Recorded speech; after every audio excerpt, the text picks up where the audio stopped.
Welcome to SaaS Backwards, a podcast that helps revenue leaders at SaaS companies to enhance growth and achieve greater profitability. Today's guest is Beth McHugh. She's a fractional product leader for software startups, and we're going to be digging in deep on the jobs to be done methodology. So, Beth, welcome to the podcast. Thanks so much for having me. You bet. So, let's dig right in. Let's start with jobs to be done or the framework. How does that apply, in your opinion, to product management? Great question, because I think jobs to be done is often misunderstood. But I like to start with, at first, instead of talking about features, you're really focusing on what people want to accomplish and what's getting in the way. And I think a lot of people think that they are already doing that by talking to their customers, but it tends to be very surface. And I find jobs to be done framework helps get deeper, uncover the real needs of your customers, and help segmentation and segmenting them on things that matter, not just demographics and those surface level attributes. So, as it applies to product management, in my past experience, I've leveraged this to be able to drive product strategy and improve products in a way that customers are excited about. Yeah, I agree that most marketers that actually talk to customers really aren't digging deep enough. They're hearing the rational justifications for buying, or maybe they've identified typical pain points. But because they haven't been taught to dig and find the emotional underlying reasons that people buy from them, the messaging that comes out of that is going to be similar to everyone else's. And so that's why they struggle to differentiate. Can you talk more about how to get past that surface level? So, I can talk about the different frameworks because there are different ways to do this, but they all do help with getting past that surface level. And one example, I was working on an online curriculum product, and we went through a jobs to be done process and be able to dig in and understand the underlying needs and the big struggling moments with teachers and district administrators. And it uncovered an area that was around understanding where students are more deeply. And we focused our product strategy on that. And that became one of the big reasons that the company was bought, was a lot of the platform features and functionality that really drove and connected directly to the customers. And I will say that from a marketing perspective, you start to get the language of the customers, which I think you do in typical conversations. But when you are focusing on those struggling moments, those are the moments that people are buying. And if you get that language and understanding those struggling moments, that can really help with sales, marketing. Yeah, I think as I mentioned, marketers, they're doing their buyer profiles, things like that. They're not really digging into that whole struggling moment well enough. They may have pain points that are typical, but talk a little bit more about the difference between pain points and the struggling moment. I actually worked with a client on this, and there's pains that come with trying to accomplish a job. So this was with therapists when they were working with their clients and being able to better document data points and capture those. And there was a pain there. But when we took the lens of jobs to be done and understanding the struggling moments, like, is this painful enough to purchase a product? And if it's not, then they are not going to make the change. They're not going to make the switch. And so you can uncover pain points, but the level to which that's a pain point that people actually struggle and need to find a product to solve that struggle point. That to me is the biggest difference, because there's a lot of pain. I have pain getting my kids up and ready in the morning, and I'm not going to buy a product to help them put on their shoes and do other things. So there's that difference between pain points that come up and the ones that actually matter to purchasing and finding solutions and making that switch, because it takes a lot of effort to do that. And I think sometimes that goes missing, that if it's better and it's going to make your life better, you think people will buy it, but they need to really feel that pain at a level of the struggling moment to be able to make that leap. Yeah, we're big fans of the Challenger sale. One of the things that talks about is getting agreement on a problem that's worth solving. And just like you mentioned, difficulty getting your kids up in the morning, it's a problem, but is it worth solving, right? It's not something that I'm going to worry about that much.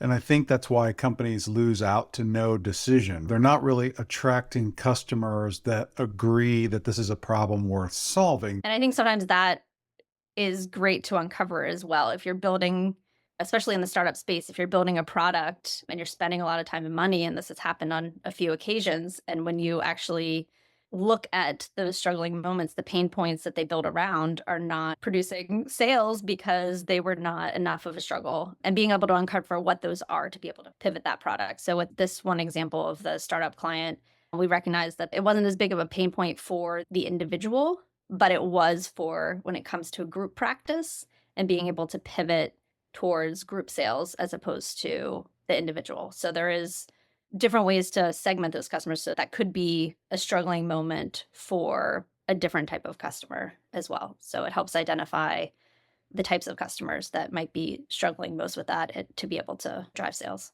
Yeah, that's interesting.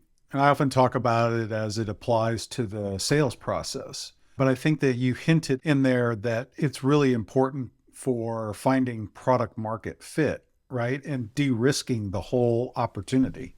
Exactly. And unfortunately, so many people I've talked to have spent already a lot of money building something and are almost afraid to go down this to find out that it's not the right direction. So I love when I get to work with startup founders earlier in the process to be able to de-risk it earlier as opposed to coming in after lots of money has been spent and being able to tell them that unfortunately this is not hitting that struggling moment or being enough of a problem to drive sales for this audience. Now, you bill yourself as a fractional product manager. How does that differ from traditional product management roles? So I'm a consultant technically, but when it comes to the difference between a consultant and fractional and just traditional, it's becoming more popular, the word fractional. I think it's been around, but it's really someone who is working with a company and they are operating like a full-time product person in terms of just getting plopped into the organization as opposed to being that consultant that is often at an arm's length distance with the organization, but they are playing the part-time. So you are playing the role of a CPO or a product leader at an organization that has a gap. And that gap could be either it's a startup founder who's not yet ready to hire a full-time CPO, but they either don't have the skill set or they don't have the time and need someone to come on to fill that gap, or gap filling for maternity leave or other leaves, or maybe a leader left.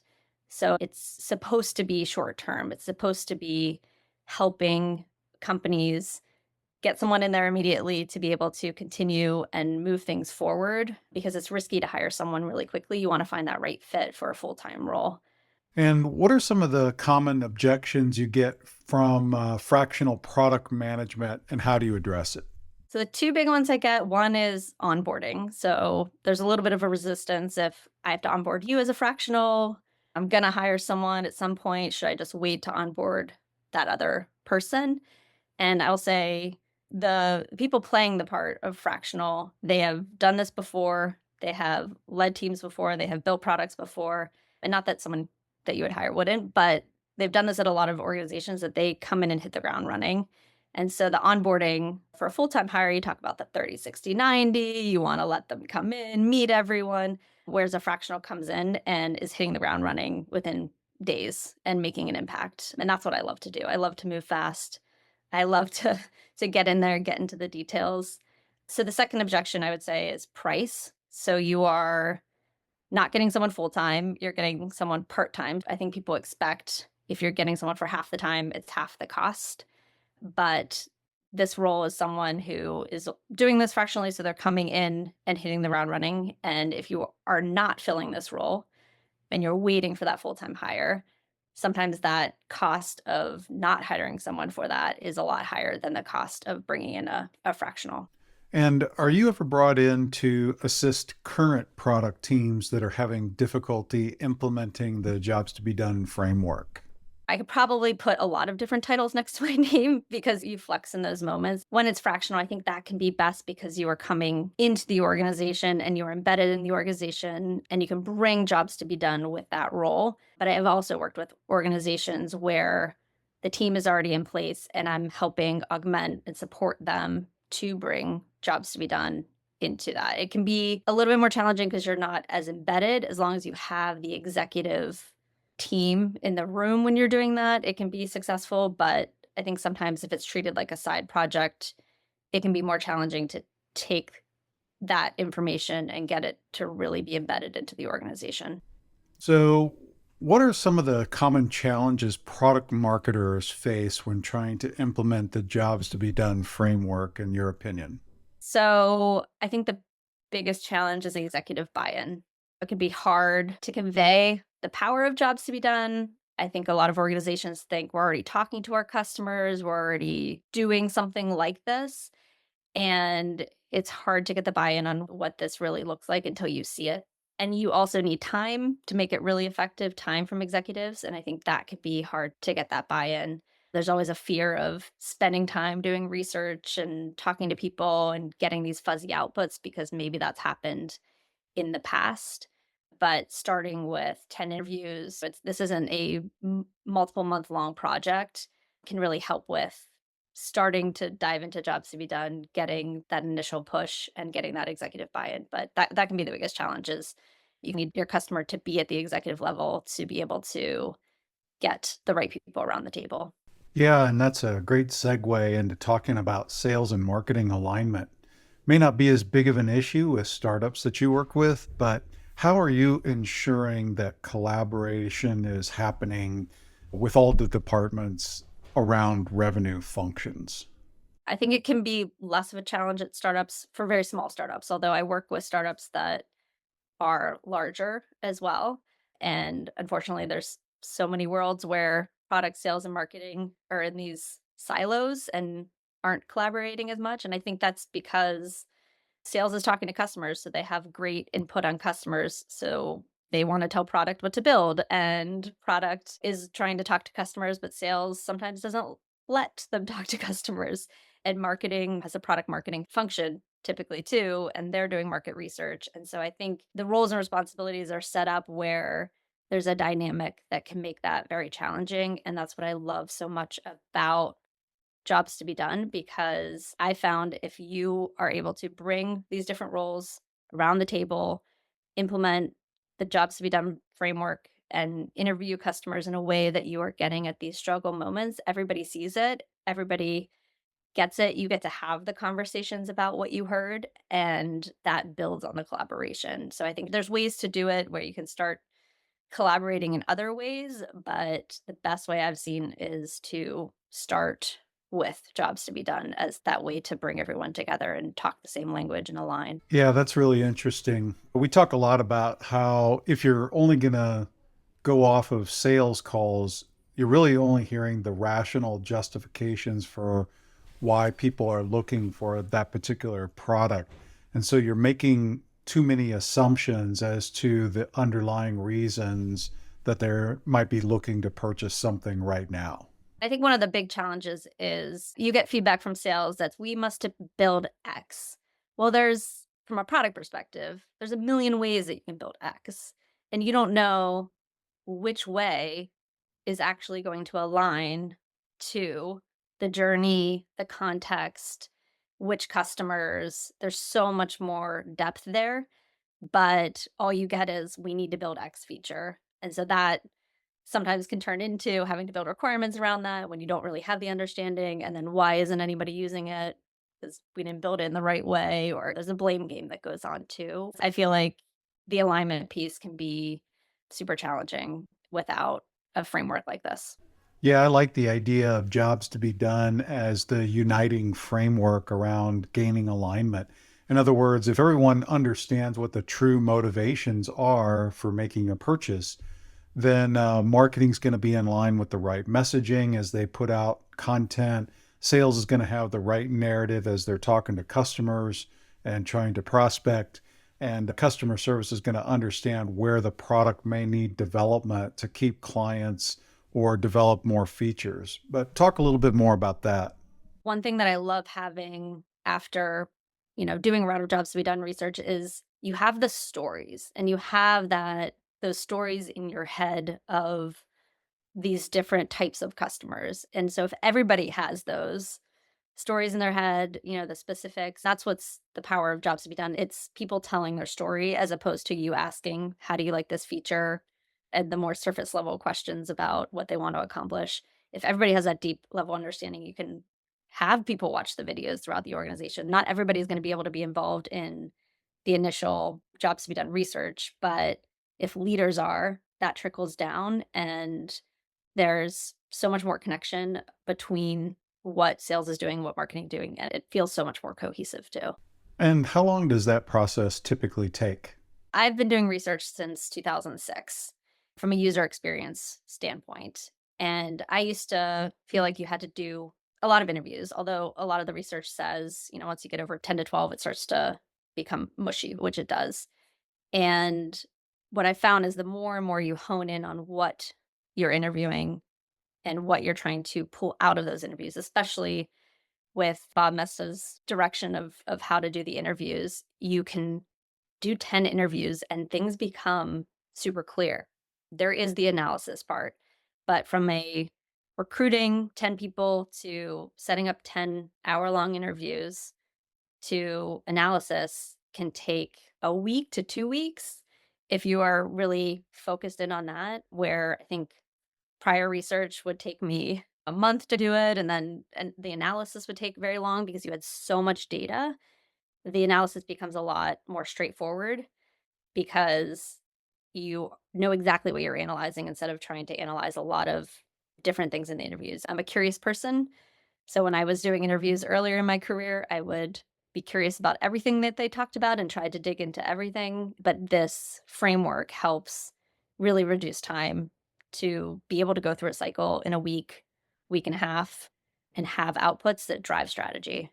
And how would you approach the challenge of separating strategic and tactical responsibilities in product management? This is something that I see at a lot of organizations, and I think it's a big problem where when it is separated too much, it's a game of telephone. I think it's easier because I'm at startups where you're wearing so many different hats, where I have had the strategic and the tactical and really bridge that gap. But as organizations grow, product management can still hold both those spaces. It's just what you're responsible for from a product perspective can become smaller. I'm a big believer in Marty Kagan's approach on this. He talks a lot about that. When you start separating the role of product, you break this down. It becomes a game of telephone. There are ways to support product through other roles like project management or someone helping with scheduling customers. But if you break down someone's throwing, here's the strategy over the fence, and the tactical person is trying to make sense of that and build the requirements and working with the product or the engineers, it starts to break down. So, yes, there's writing the very detailed requirements that can have support from it. But when it comes to watching the strategy turn into what the product's building with the engineers, there needs to be a close alignment with product, or I've found it can fall off the rails and not be really aligning to what the vision was for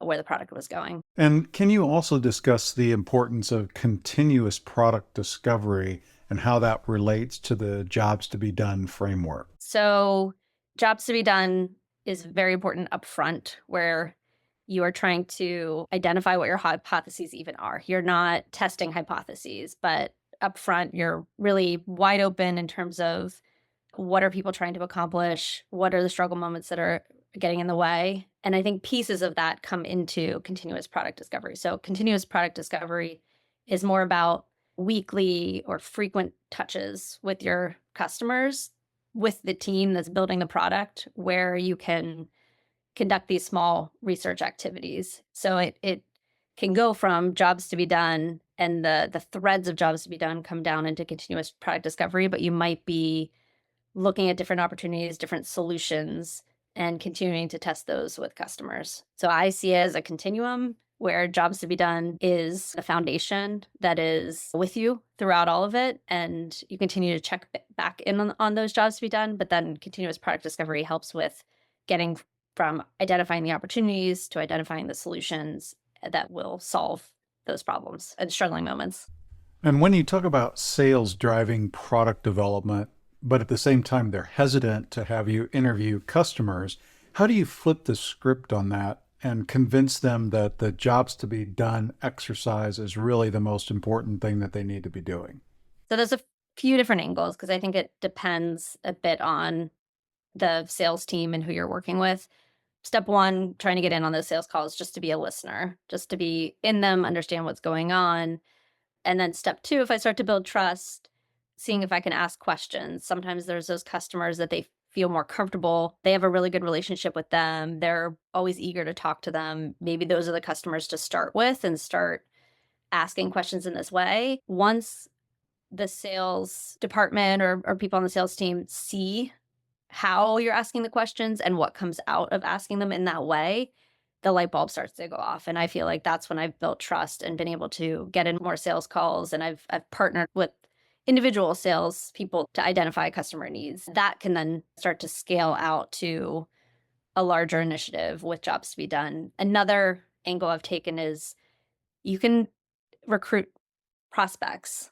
So people who are not in your circle, you can recruit through platforms like responded.io, and you can show some of the jobs to be done work without really tapping into that customer set necessarily. And so showing it in another way to then build that trust, because a lot of it is about building trust. Understandably, this is their customer they're trying to nurture, and they don't necessarily know how you're going to talk to them, what questions you might ask that might put their sales deal off track. So a big thing I find is building that trust first by finding those ways to show jobs to be done in smaller moments that can then build to a larger project. And I know companies have varying degrees of collaboration in their culture, right? So, how do you assess that initially when you're entering into an engagement? And what do you do with a company that's pretty hierarchical and not used to collaborating? This also happens a lot. And I think when you mean collaborative, I wouldn't necessarily call it collaborative, but I think there needs to be alignment and empowerment, and collaborative in terms of a cross-functional collaborative, cross-functional at the executive level, but collaborative, there's only so many hours an executive can be, and hopefully not into the weeds sometimes of all the day-to-day decisions. So going back to Marty Kagan is someone that I follow a lot. He has a book, Transform, and he talks a lot about this. It's a lot of change management to get this to happen. I'm a big believer, again, not surprising probably at this point, that jobs to be done can really help with that transition because it aligns everyone around their biggest outcome. Everybody wants to build a successful product. That is something everyone at the organization is wanting to do, and they want to be a part of that. And so I think that can set the tone to start the collaboration between cross-functional teams, and it can be that foundation without coming at it from, which I think other people do unsuccessfully, trying to embed new processes and procedures, and it feels so sterile in terms of we're doing this new way of working, and there isn't really that why behind it. If you are familiar with Marty Kagan, he has a book, Transform. I collaborate with coaches in that area because there is a overlap here. So I would call it more alignment, empowerment, and cross-functional collaboration that needs to happen. And there's a lot that happens at each of those levels. The empowerment needs to happen, but there needs to be a trust. And to get that trust, I think everyone needs to feel aligned. And that is where, again, I circle back to jobs to be done can be the one that can really kick this off and help that be more successful. Because I've seen a lot of companies and I've heard they hire these really costly organizations, the big names, to come in and make this transformation, and it doesn't work. People have spent a lot of money, transformation doesn't work, and I think it's because there is a pushing of processes and procedures, and there's not that core seed at the middle of why everybody is excited to do this transformation. Assuming we do the work here with jobs to be done, why do you think it's a major competitive advantage? I think that is inherently what it does is it is the way to identify how you can differentiate from your competitors, especially now with AI. It used to be that building things was difficult and designing things was difficult. And now there's amazing designers, amazing developers. I think the career pathways have gone that way. There's a lot of people in those roles. And now it's all about how you differentiate yourself.